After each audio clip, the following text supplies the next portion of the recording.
നമ്മൾ പോകുന്നത് തിരുവനന്തപുരം മെഡിക്കൽ കോളേജിലേക്കാണ്. അവിടെ യൂത്ത് കോൺഗ്രസിന്റെ വലിയ പ്രതിഷേധം നടക്കുന്നുണ്ട്. റിനു ശ്രീധർ ചേരുന്നുണ്ട് വിവരങ്ങളുമായി. റിനു, ഇപ്പോൾ കുടുംബം വലിയ രീതിയിലുള്ള പരാതി ഉന്നയിച്ചിരുന്നു. അതിനെ തുടർന്ന് ഇപ്പോൾ വലിയ പ്രതിഷേധം നടക്കുന്നു എന്നാണ് മനസ്സിലാക്കുന്നത്. ഈ വിഷയത്തിൽ തന്നെയല്ലേ ആ പ്രതിഷേധം നടക്കുന്നത്? പറയൂ.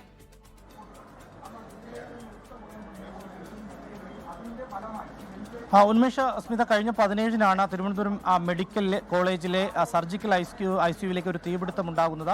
തീപിടുത്തത്തിനെ തുടർന്ന് പിറ്റേന്ന് ആ ഐസിയുവിൽ നിന്ന് മാറ്റി MICUവിലേക്ക് കൊണ്ടുപോയ 5 രോഗികൾ മരിച്ചു എന്നുള്ളതാണ് ആരോപണം. ഇന്ന് അവരുടെ ബന്ധുക്കളടക്കം മാധ്യമങ്ങളോടക്കം എത്തി പ്രതികരിക്കുന്ന ഒരു സാഹചര്യം ഉണ്ടായി. തുടർന്നാണ് ഇപ്പോൾ യൂത്ത് കോൺഗ്രസ് പ്രവർത്തകർ തിരുവനന്തപുരം മെഡിക്കൽ കോളേജിലെ സൂപ്രണ്ടിന്റെ ഓഫീസിലേക്ക് വലിയ പ്രതിഷേധവുമായി എത്തിയത്. കഴക്കൂട്ടം മണ്ഡലം കമ്മിറ്റിയുടെ നേതൃത്വത്തിലാണ്. പക്ഷേ പോലീസ് പ്രവർത്തകരെ ഈ കെട്ടിടത്തിന് മുന്നിൽ, അതായത് സൂപ്രണ്ടിന്റെ ഓഫീസിന് മുന്നിൽ തടയുന്ന ഒരു സാഹചര്യമുണ്ടായി. പക്ഷേ തങ്ങൾ പിന്തിരിയാൻ പോകുന്നില്ല.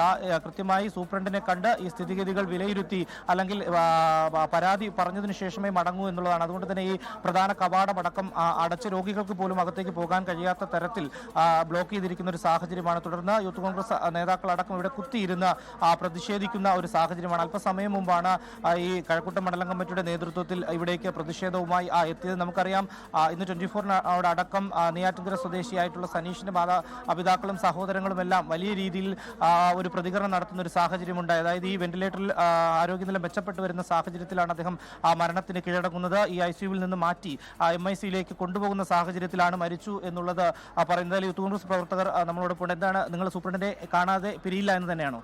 സൂപ്രണ്ടിനെ കാണുക മാത്രമല്ല, അദ്ദേഹത്തെ കൊണ്ട് കൃത്യമായി മറുപടി പറയിക്കുക എന്നുള്ളതാണ് നമ്മുടെ ലക്ഷ്യം. കാര്യം എന്ന് വെച്ചാൽ, കഴിഞ്ഞ 10 വർഷം മുമ്പ് ഉമ്മൻചാണ്ടി സർക്കാർ ഉദ്ഘാടനം ചെയ്യാതെ പോയൊരു ബിൽഡിംഗാണ് ഈ ബിൽഡിംഗ്.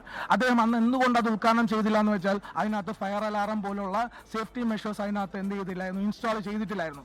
അത് ഒരു മര്യാദയുടെ പേരിൽ വേണമെങ്കിൽ ഇന്ന് ഇടതു സർക്കാർ ചെയ്യുന്ന പോലെ ഉദ്ഘാടനം മഹാമഹം നടത്തിക്കൊണ്ട് അദ്ദേഹത്തിന് ഇറങ്ങിപ്പോകാമായിരുന്നു. അദ്ദേഹം എന്നിട്ടും അതിനെന്ത് ചെയ്തില്ല. ആ ഫയർ എക്സ്റ്റിംഗ്വിഷർ അടക്കമുള്ള സാധനങ്ങൾ പിടിപ്പിച്ചതിന് ശേഷം മാത്രം ഉദ്ഘാടനം എന്നുള്ള ഒരു നിലപാട് എടുക്കുകയും അദ്ദേഹം അവിടെ നിന്ന് ഇറങ്ങിപ്പോകുകയും ചെയ്ത ഒരു വ്യക്തിയാണ്. മെഡിക്കൽ കോളേജ് സൂപ്രണ്ട് ഒരു വാർത്താക്കുറിപ്പ് ഇറക്കിയത് ഈ മരണകാരണം അങ്ങനെ ഒരു തീപിടുത്തത്തിൽ യൂത്ത് കോൺഗ്രസിന്റെ പ്രതിഷേധം ആണ് ഇപ്പോൾ നടക്കുന്നത് തിരുവനന്തപുരം മെഡിക്കൽ കോളേജിൽ.